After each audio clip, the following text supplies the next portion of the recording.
हमने कल सीखा सब्सीक्वेंट एक्सपेंडिचर।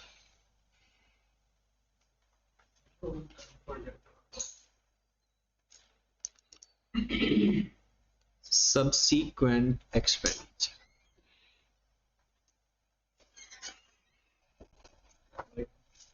वालेकुम सलाम।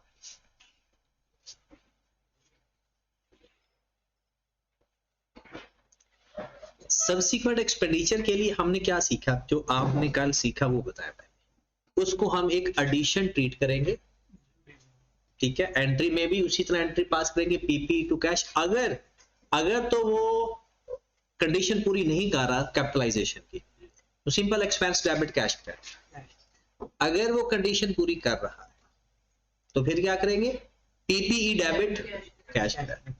अब उसकी डेप्रिसिएशन कैसे लेंगे, उसकी डेप्रिसिएशन लेने का तरीका कि अगर तो डब्ल्यूडीवी मेथड है, सिंपल उसकी डेप्रिसिएशन ले लें, रेट अप्लाई करेंगे और टाइम अप्लाई कर देंगे।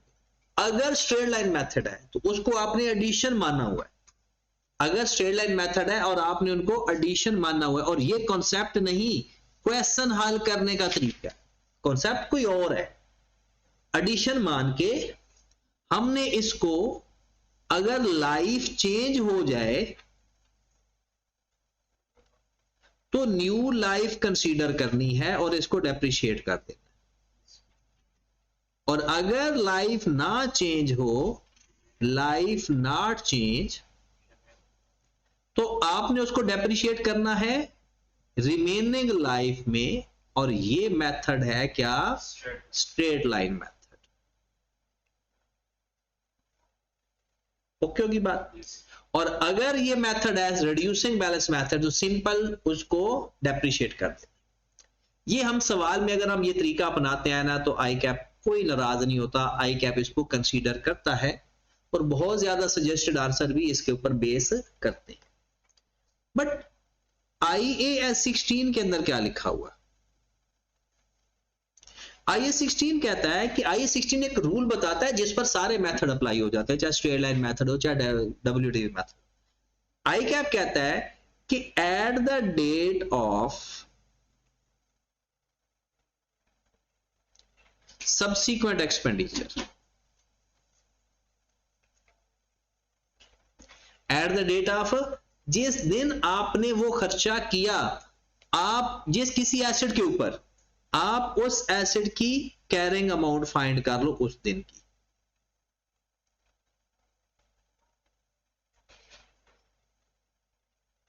क्या फाइंड कर लो, कैरिंग अमाउंट फाइंड कर लो उस दिन की।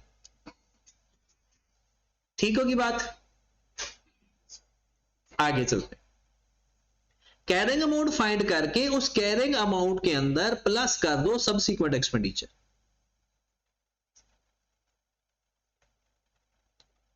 और ये सिर्फ और सिर्फ प्रैक्टिकल नहीं करेंगे, लेजर के अंदर तो simple PP two cash entry पास की है, ये फॉर द डेप्रिसिएशन है। डेप्रिसिएशन फाइंड करने का तरीका बता रहा हूं कि सबसीक्वेंट एक्सपेंडिचर को डेप्रिशिएट कैसे करते।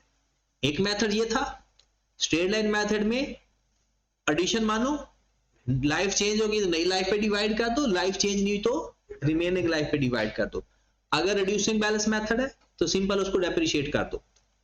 एक दूसरा तरीका जो स्टैंडर्ड में लिखा हुआ है, स्टैंडर्ड कहता है जिस दिन आपने सबसीक्वेंट एक्सपेंडिचर किया उस एसेट की पहले क्या फाइंड करो, carrying amount cost minus accumulated depreciation. उस कैरिंग अमाउंट के अंदर सबसीक्वेंट एक्सपेंडिचर ऐड कर दो।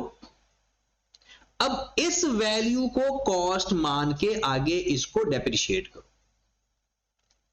कहते हैं सबसीक्वेंट एक्सपेंडिचर अगर कंडीशन फुलफिल कर रहा है, that enhance the carrying amount of the asset.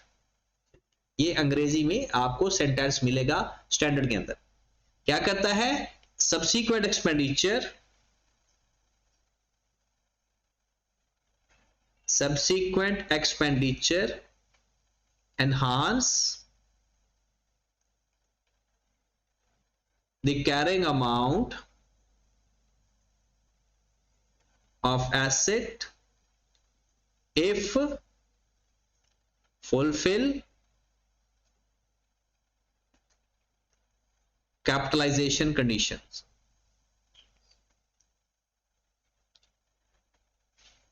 Capital condition ही लिख लो।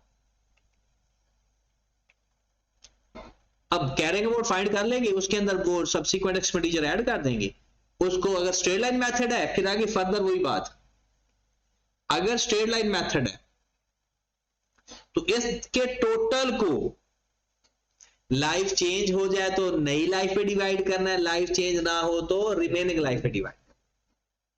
लाइफ चेंज हो जाए तो न्यू लाइफ।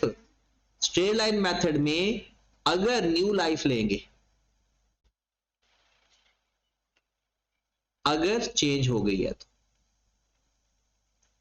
रिमेनिंग लाइफ लेंगे, अगर चेंज नहीं हो।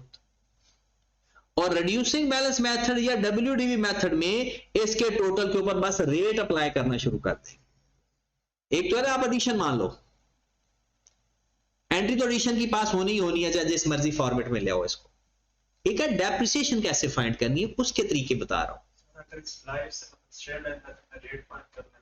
तो रेट फाइंड कर लेंगे तो फिर देखे ना, रिमेनिंग लाइफ से रेट फाइंड करना पड़ेगा ना, क्योंकि पहले वाला जो रेट है वो तो टोटल लाइफ का था। अब बाद दोबारा अगर रेट चाहिए आपको तो रिमेनिंग लाइफ से रेट फाइंड करें, तो इसलिए बेहतर है लाइफ ही जाओ। ये दो तरीके हैं डेप्रिसिएशन फाइंड करने के। अब आई कैप ने दोनों मेथड से सवाल हल किए हुए, अपने सजेस्टेड आंसर में इसको एडिशन भी ट्रीट किया हुआ डेप्रिसिएशन के लिए, और इसको अलग से जिससे इस मेथड से भी किया हुआ। अब हम आते हैं इस क्वेश्चन पे, ये एक दोनों क्वेश्चन करते हैं फिर एक छोटा सा कॉन्सेप्ट आज सीखना है, तो तकरीबन काफी हद तक ये 80% हमारा काम हो जाएगा। मंडे से फिर इंशाल्लाह हम स्टार्ट करेंगे कि अकाउंट्स को कैरिंग अमाउंट पे कैसे बनाते हैं। हाँ जी, क्वेश्चन है आपका ये 2016 में 17 मार्क्स का पेपर में आया हुआ है और कहता है prepare accounting entries to record the above transaction in the KE books for the year ended 30th June 2016। देखिए जी 17 मार्क्स है, अभी आप लोग ताजा स्टार्ट किए हुआ, और ये पेपर कौन सा है, पास्ट पेपर, यानी पेपर हो चुका है, फाइनल पेपर है। अगर आप लोग इसमें से पासिंग मार्क्स ले सकते हो इस स्टेज पे, तो इसका मतलब क्या है फिर। और ये कोई आसान सवाल नहीं था अपने टाइम का, ये भी एक अच्छा सवाल है। तो सबसे पहले हम लिखेंगे कामरान एंटरप्राइज,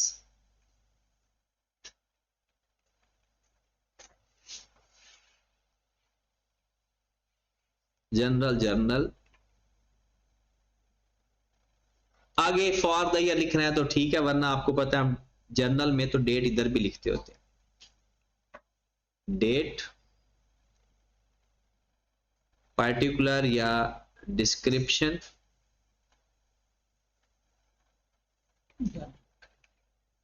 डेबिट क्रेडिट, और रुपीज नीचे लिखना है, नीचे लिखने, ऊपर लिखना है, ऊपर लिखने, जैसे आपका दिल का। जर्नल के नीचे भी डेट लिख सकते हैं, फॉर द ईयर वो लिख सकते हैं उसमें। अगर आपने डेट के नीचे साल नहीं लिखना तो साल ऊपर लिखते, इधर सिर्फ डेट लिखते जाए। सबसे पहले वो कहता है कि आप Kamran enterprise provide depreciation 10% WDV। Depreciation is charge from the month of asset available for use in operation up to the month prior to its disposal. Cost of its plant and machines and accumulated depreciation 1 July 15 75 million और 17 million, ये उसने opening balance हमें दे दिया।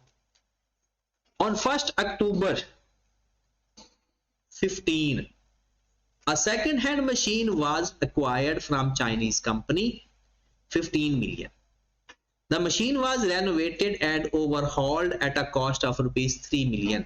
जब आप कोई second hand machine खरीदो और उसको इस्तेमाल करने से पहले जो जो खर्चा आएगा, इवन के रिपेयर एंड मेंटेनेंस है, वो भी ऐड होगा, क्योंकि सेकंड हैंड मशीन आपके लिए सेकंड हैंड नहीं, आपके लिए नई मशीन है। आपने नई मशीन खरीदी है तो उसको खरीदने से पहले, इस्तेमाल करने से पहले जो जो खर्चा करोगे ऐड कर, कैपिटलाइज कर दो। Got it. तो हमारे पास क्या आ जाएगा, 15 मिलियन में 3 मिलियन ऐड करेंगे। बट आगे क्या लिखता है, 25% of this expenditure was in respect of purchase of consumable. ये जो लफ्ज कंज्यूमेबल है ये कभी भी कैपिटलाइज नहीं होता. सप्लाईज, लूज टूल्स, ये कभी भी कैपिटलाइज नहीं होते. ऑफिस सप्लाईज हो, कभी सप्लाईज लिखा हो, स्टेशनरी टाइप चीजें हो या लूज टूल्स हो, ये कभी ऐड नहीं होता. तो वो कहते हैं 25% इस एक्सपेंडिचर का कंज्यूमेबल है, मतलब ये तो एक्सपेंस हुआ. फिर जो कंज्यूमेबल है वो सीधा सीधा किधर जाएगा? एक्सपेंस के अंदर जाएगा, एसपीएल के अंदर जाएगा. तो हम जब एंट्री पास करेंगे इसका मतलब है यहां इसका 75% लेंगे, 25% नहीं लेंगे. तो जब हमने क्या लिखा हुआ है मशीन, मशीन को डेबिट करेंगे 1 अक्टूबर 2015, 1 अक्टूबर 15 मशीन डेबिट. कैसे मशीन डेबिट करेंगे? चाहे वर्किंग का रेफरेंस देना है तो इस तरह से वर्किंग का रेफरेंस भी दे देना और यहां लिख देना working number 1 15 million plus 3 million multiplied by 75%. कितना आंसर आ गया?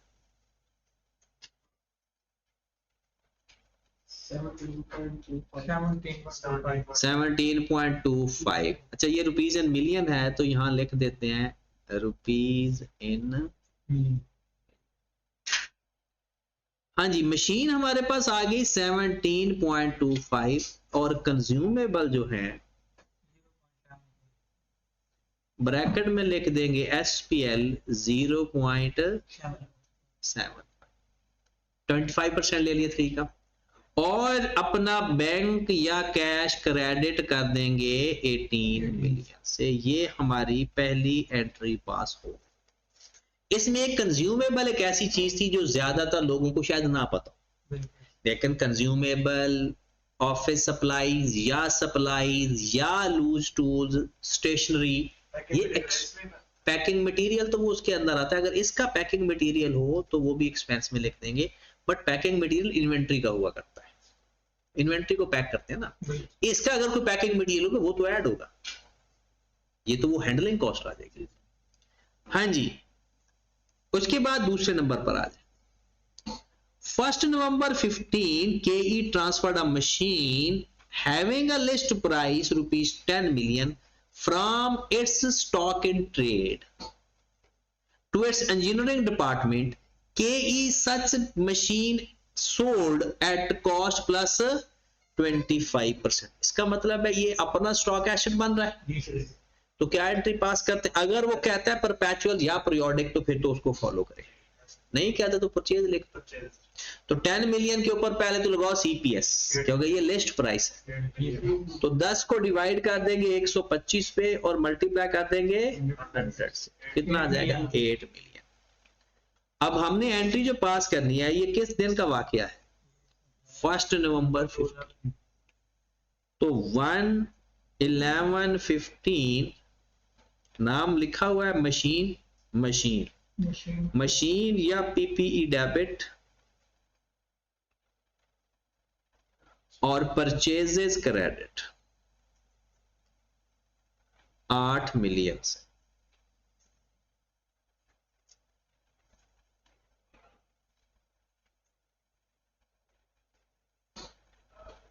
उसके बाद number 3 1116 certain worn out parts of the plant were replaced at a cost of rupees 4 million. Worn out का मतलब होता है फुली यूटिलाइज्ड, एक तरह के पूरे जो इस्तेमाल हो चुके हैं. डेप्रिसिएशन आपने इकोनॉमिक्स में शायद ये लफ्ज पढ़ा हो, इससे वेयर एंड टेयर भी बोलते हैं. ये लफ्ज एक टूट फूट जाना, उसके ये एक्सपेंसेस भी बोला जाता है. वो कहता है कुछ एक्सपेंस है certain worn out replaced at a cost of rupees 4 million. बड़ी खूबसूरत उसने बात यहां पर की थी, बट मजे की बात है आपकी बुक से ये बात उसने निकाल दी है. पहले आपकी बुक में ये पूरा यानी ये आपकी बुक में भी सवाल है आई कैप की किताब के अंदर, लेकिन वो इस तरह से नहीं है जैसे पास पेपर में. उसने पास पेपर वाला जो चीजें हैं वो निकाल दी है वहां से, मतलब ये पूरा सेंटेंस नहीं है. कहता है the replaced parts neither enhance the life nor it's operating efficiency. अब लोगों ने इसको एक्सपेंस में लिख दिया, हालांकि ये तो एक सिग्निफिकेंट पार्ट रिप्लेस हो रहा है। याद रखें ओवरहॉलिंग से एफिशिएंसी और लाइफ बढ़ना जरूरी है, लेकिन अगर पूरा पार्ट रिप्लेस कर दो लाइफ बढ़ना जरूरी नहीं है, एफिशिएंसी बढ़ना जरूरी नहीं है। अगर कोई सिग्निफिकेंट पार्ट है, छोटे मोटे नहीं, सिग्निफिकेंट पार्ट रिप्लेस किया है, यही तो उसने सबसे बड़ी गेम खेल दी। लोगों ने समझा ना तो लाइफ बढ़ रही है ना एफिशिएंसी बढ़ रही है, तो इसको इग्नोर करो, एक्सपेंस में लिखो। नहीं, ये कैपिटलाइज होगा 4 मिलियन, कोई छोटा पार्ट है 40 लाख का। और इतने पैसे भी आप ओवरऑल देखें हमारे पास ब्रॉडर कितना पड़ा हुआ है 75 मिलियन, उसमें कोई एक और वो एक एसेट नहीं है, पता नहीं कितने एसेट्स हैं टोटल। ये एक एसेट का 4 मिलियन का पार्ट रिप्लेस हो रहा है, इसका मतलब है ये एक सिग्निफिकेंट पार्ट है और वो डेप्रिशिएट भी होता है, wear and tear, worn out.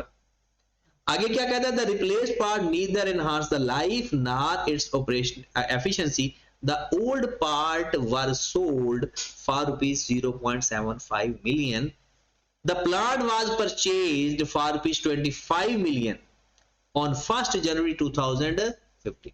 अच्छा, ये उसने क्यों बताया? आपको पता है सब्सिक्वेंट एक्सपेंडिचर के दो वेज हैं।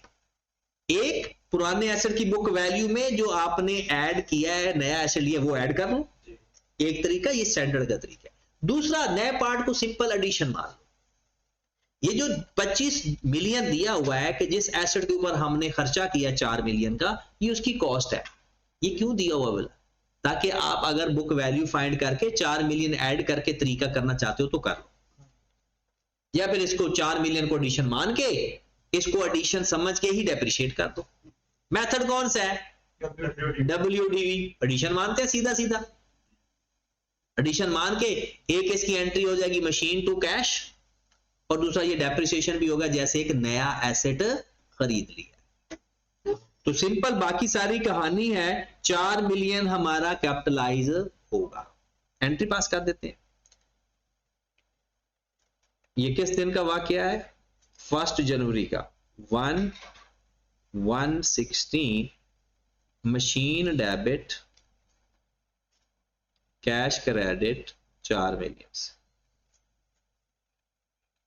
नरेशन लिखनी आती है ना, वो जो नीचे से लिखना है, लिखना होता है।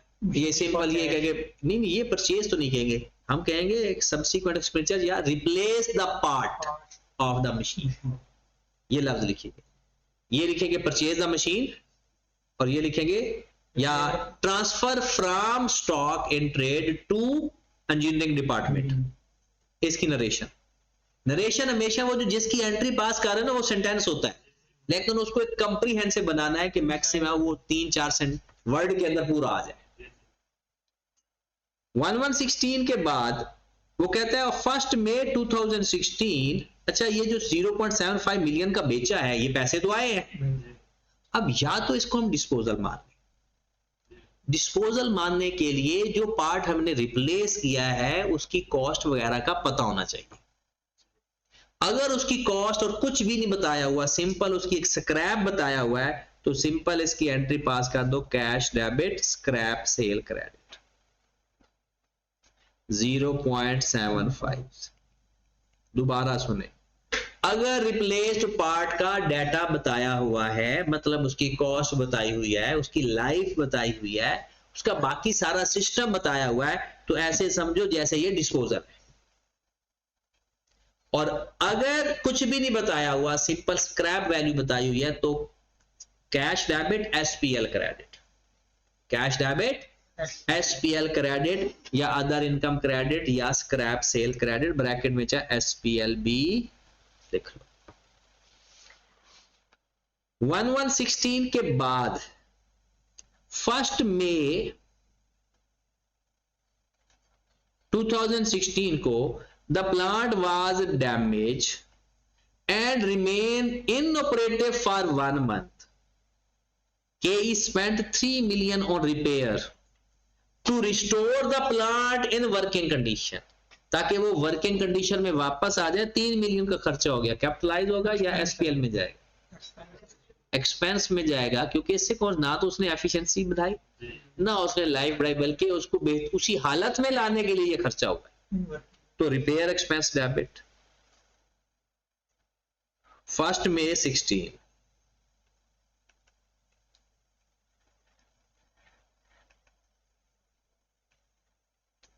तो कैश क्रेडिट कितना? 3 मिलियन से।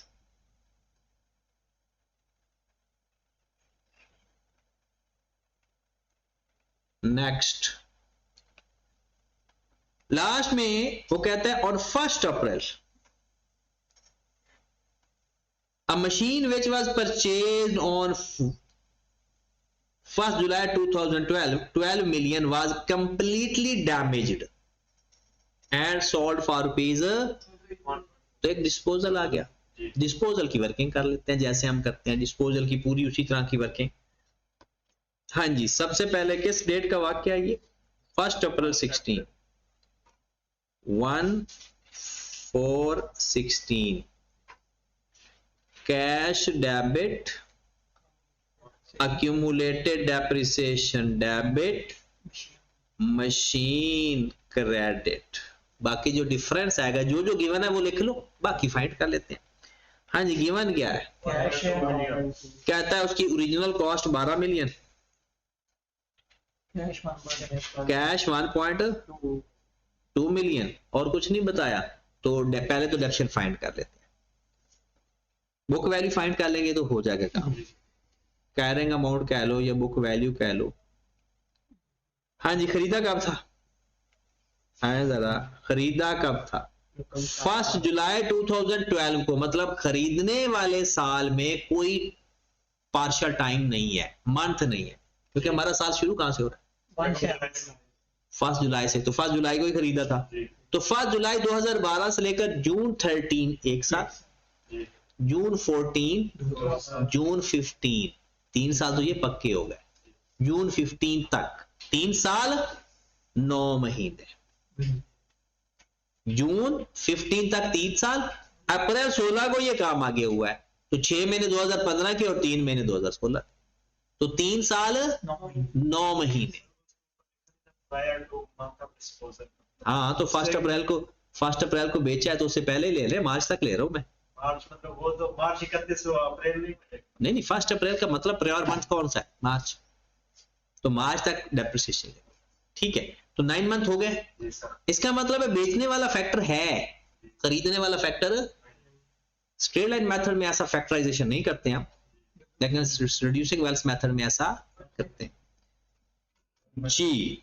तो कैरिंग अमाउंट फाइंड करने के लिए कॉस्ट कितनी थी इसकी? 12 मिलियन इनटू डायरेक्ट में लिख दूं 0.90 की पावर 3, कोई एतराज तो नहीं है। 1 माइनस, फिर 1 माइनस 0.10 मल्टीप्लाइड बाय 9/12, ये हमारे पास डेप्रिसिएशन बुक वैल्यू आ जाएगी 3.90, बस 3.9 ही करते, 90 कर लेते, ठीक है, 3.9। अब अगर मैं इसकी एक्यूमुलेटेड डेप्रिसिएशन आपसे पूछ रहा हूं तो क्या बताओगे? 12 माइनस 3, क्योंकि कॉस्ट माइनस बुक वैल्यू कितना? 12 माइनस 3.9, 7.9, 8.1। हाँ 8.1,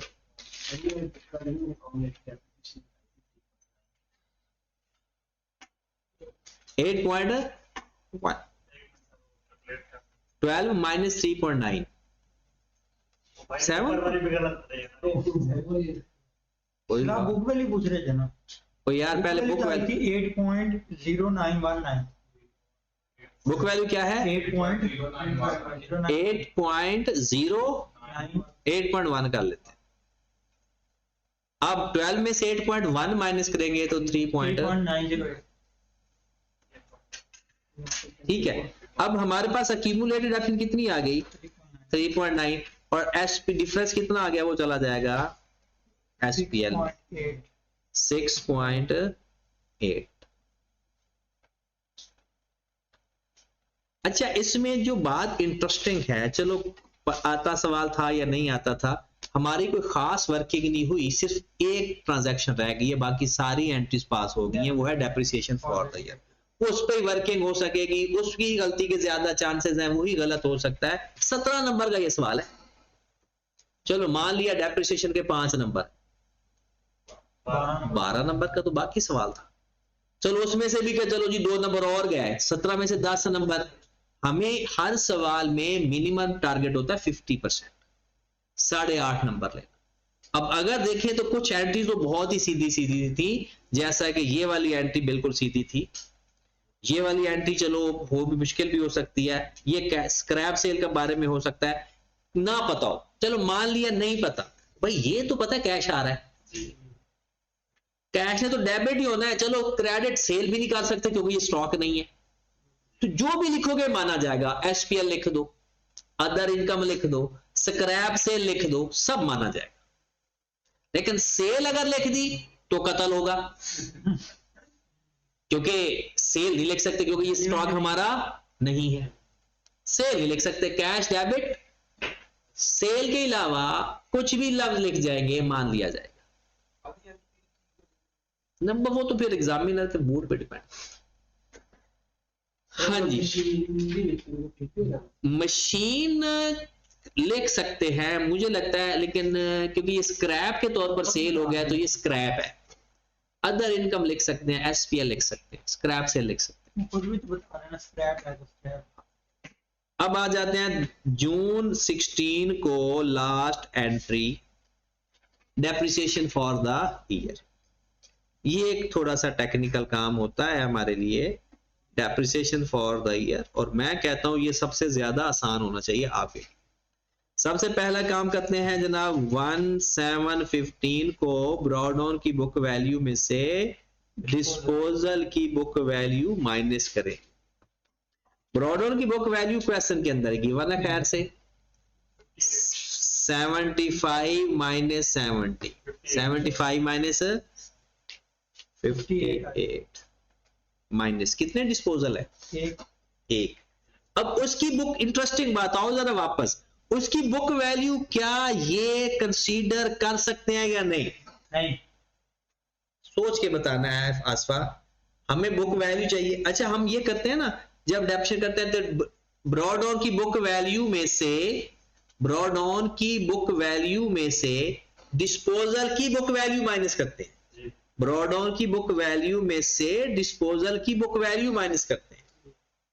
ठीक है, मैं ये पूछ रहा हूं, चलिए अदील बता देगा, एक बुक वैल्यू मैं फाइंड कर चुका हूं और ये डिस्पोजल की ही बुक वैल्यू है, डेट चेंज है, क्या डेट चेंज डेट चेंज है, हमें चाहिए होती है ब्रॉडऑन की डेट तक की बुक वैल्यू। ये बुक वैल्यू है 31/4/16 तक। ये बात समझ लगी? अगर ये बात समझ लग रही है और आप अप्लाई भी कर सकते हो, समझो आपका काम फिर हो चुका है, फिर नहीं गलती होती हमसे। ये बुक वैल्यू किस दिन फाइंड की थी? 1 अप्रैल 16 की। और जब depreciation for the year find करते हैं, ब्रॉडऑन की बुक वैल्यू में से डिस्पोजल की बुक वैल्यू माइनस करते हैं, तब कौन सी डेट तक लेते हैं? ब्रॉडऑन की डेट तक। तो ब्रॉडऑन की डेट तक लेने के लिए carrying amount is equal to 12 into 0.9 की पावर 3 बस। अगला फैक्टर नहीं लगाएंगे क्योंकि अगला फैक्टर अगले 9 मंथ का है, हमने उससे पहले ले 8.74 तो 75 का। अच्छा लग रहा है जी। तो 58 माइनस 8.75 मल्टीप्लाइड बाय 10%, 4.925। फिर डिस्पोजल लिख लेते हैं, डिस्पोजल की डेट है 1/4/16, डिस्पोजल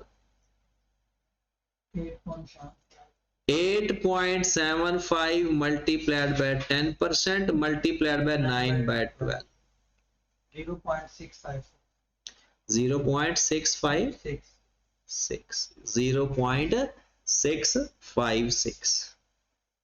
फिर उसके बाद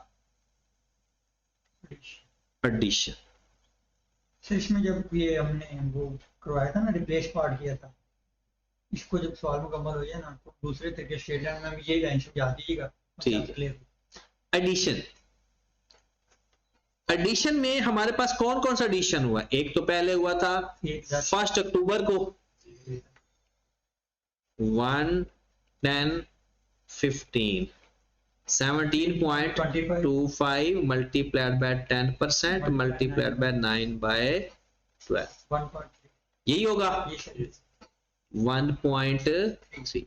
फिर एक और एडिशन हुआ जो स्टॉक लेकर आए थे 1 11 को, जी सर 1 11 15 को 8 million multiplied by 10% multiplied by 8 by 12,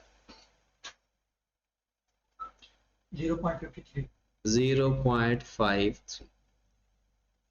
फिर ये एडिशन भी हो गया, ये एडिशन भी हो गया। फिर ये जो सर्टन, ये जो 4 मिलियन का भी तो एडिशन ही है, बिल्कुल ये जो पोस्ट में शामिल किया ये किस दिन किया था? 16 को 1/116। ये सर 6.1 0.2 हाँ जी। उसके बाद ये तो रिपेयर था, ये डेप्रिशिएट नहीं होगा, खत्म होगी बात।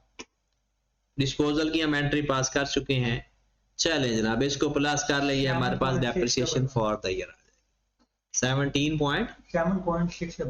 7.611 लिख देते हैं। तो हमारी आखिरी एंट्री पास होगी depreciation debit accumulated depreciation credit 7.6। Working आगे लिख देंगे ना, वर्किंग तो रेफरेंस देना जरूरी होता है। वर्किंग 1 करो, वर्किंग 2 करो, 3 करो, जो वर्किंग का रेफरेंस दोगे वो आपने यहाँ पर भी होना चाहिए, फिर वही लिंक वहां पर होना चाहिए। हाँ जी, आप सवाल पूछें अगर कोई आपके दिमाग में इससे रिलेटेड आ रहा है कि कोई क्वेश्चन ऐसी चीज। भाई ये लाइनें मेरी जैसे नहीं लगानी, लाइनें स्केल से लगा लेनी अगर आप लोगों का एंगल ठीक नहीं है। ठीक होगी बात। अब अपना सवाल देखें जो आपने किया हुआ है, उसमें गलतियां आइडेंटिफाई करें, कितनी गलतियां हैं। हाँ रिजवान, आपकी कितनी गलती? तो मेरा बाकी ठीक था, वो मैंने 1/116 की एक एंट्री के अंदर डिस्क्रिप्शन लिखा हुआ था। अच्छा अफीफ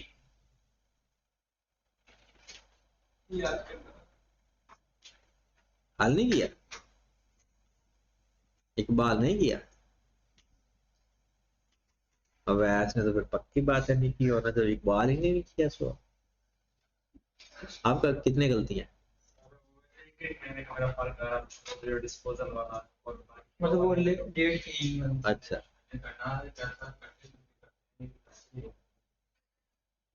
आसफा आपका?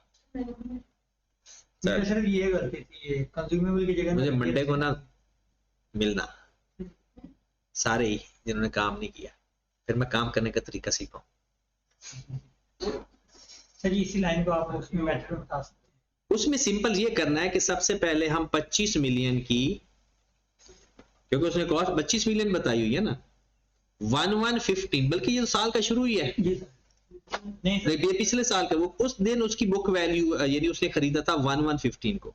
तो सबसे पहले हमने आना है कि जिस दिन उसको नया एक्सपेंडिचर कर रहा है, 14 को कर रहा है, 1/116 को कर रहा है, 1/116 को। 1/116 तो सबसे पहले इस 25 मिलियन को 30 जून 15 तक डेप्रिशिएट करेंगे, मल्टीप्लाइड बाय 10% मल्टीप्लाइड बाय 6/12, वो आ जाएगा मेरे ख्याल में 1.25, यही आएगा।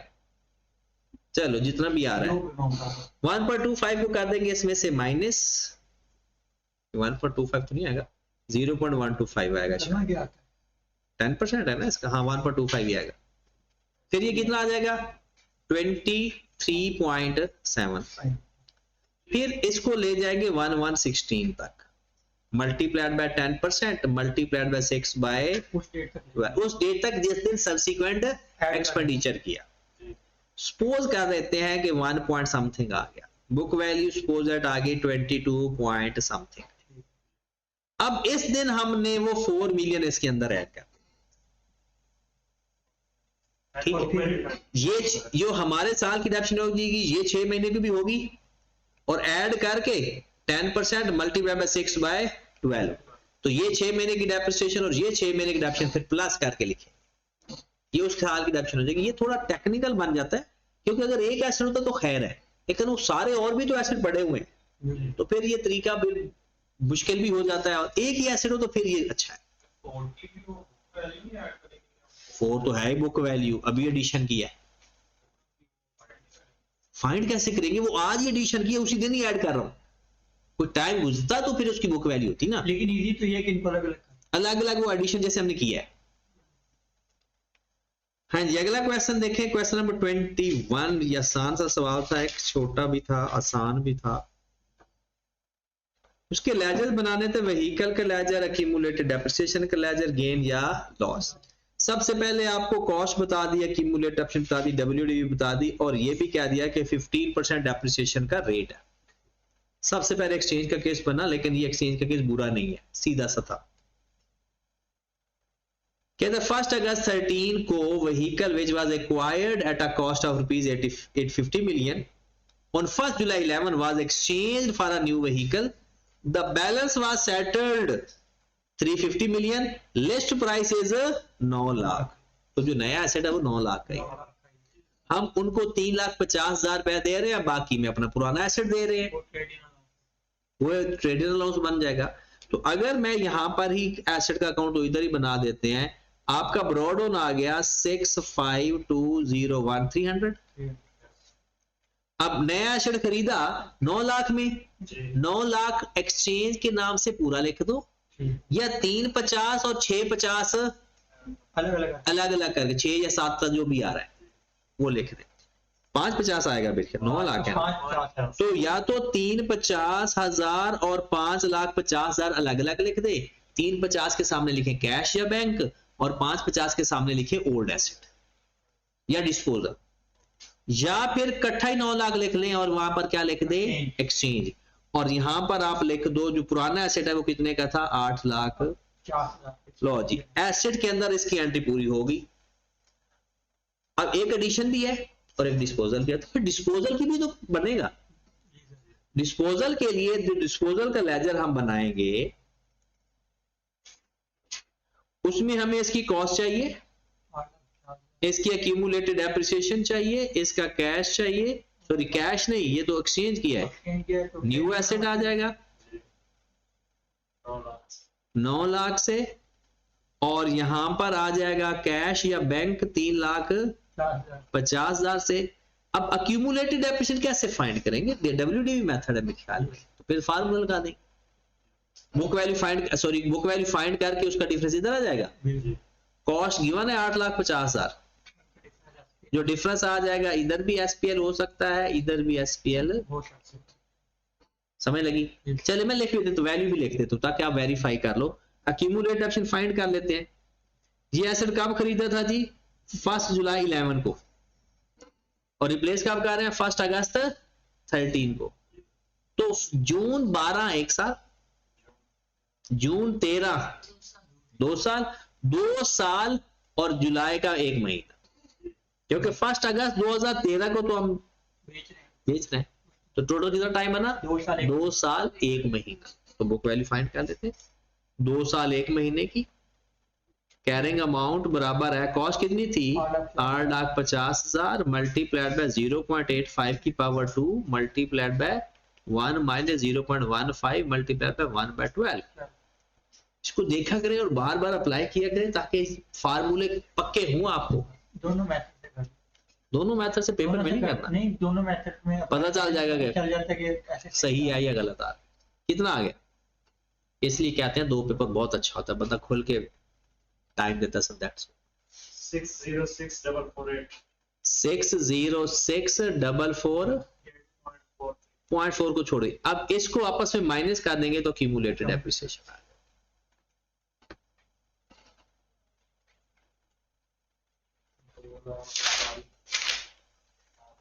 ये आगे से 2435 2435 डबल एक और 5 और 1 2 कर दो, 24355 2। अब ये आगे हमारे पास 243,552, अब हमारे पास एसपीएल भी आ गया, गेन या लॉस। 3 11 12 लाख और ये 12 लाख नहीं पूरा हो रहा तो इधर ही आएगा। कितना आ रहा है? 8,50,000 प्लस 3,50,000 में से 9 लाख भी माइनस कर दें, 243,552 भी माइनस कर दें, 5,6,449 5,6,448 बन जाएगा। ये डिस्पोजल का लेजर पूरा हो। हाँ जी, नेक्स्ट आगे चलते हैं। कहते हैं 3 न्यू व्हीकल परचेज ऑन 1 दिसंबर 13 12,50,000। ये तो हम इधर ही बना रहे थे। 12,50,000 को ना 3 से मल्टीप्लाई करके लिख दो। ये नहीं कि 12,50 12,50 12,50, एक ही दिन अगर एक ही तरह के एसेट खरीदे हैं ना तो सिंपल उनको प्लस करके लिख दे। तो कहता है 3 व्हीकल खरीदे हैं तो कैश लिख देंगे, cash 37,50,000। Last one is exchange का केस है, नहीं रिपेयर का केस है। कहता है जनाब 1 Feb 2014 a vehicle having return on value 5,50,000 was repaired at a cost of rupees 2,50,000. It is expected that repair would improve the efficiency. तो बस 2,50,000 को क्या मान लो, एक नया एसेट खरीदना है। सिंपल 2,50,000 को बिल्कुल वैसे ट्रीट करना है जैसे एडिशन हो। 250 इधर भी ऐड करेंगे एसेट के अंदर और इसको डेप्रिशिएट भी करेंगे इतने टाइम के। फिर उसके बाद on June 30th a vehicle purchased on 1 January 2012 at a cost of 15 lakh was sold for rupees 13,50,000। 15 lakh एक और एसेट बेच दिया जी, 15 लाख का एसेट इधर लिख देंगे। ये आपका लेजर बन गया एसेट का। क्या क्या चीज इसके अंदर आई भला? एक चीज आई ब्रॉडऑन, 2 डिस्पोजल, एक 8,50,000 वाला डिस्पोजल, उसके अगेंस्ट एक एसेट आया भी था 9 लाख का, फिर एक 15 लाख वाला एंड पे बेचा और फिर 37,50,000 वाले 3 इकट्ठे एसेट खरीदे। एसेट का लेजर बन गया। अब हमें चाहिए अक्यूमुलेटेड डेप्रिसिएशन का लेजर, उसके लिए वही सारी फॉर्मेलिटीज है, ठीक है ना? तो ये हो जाएगा सवाल पक्का।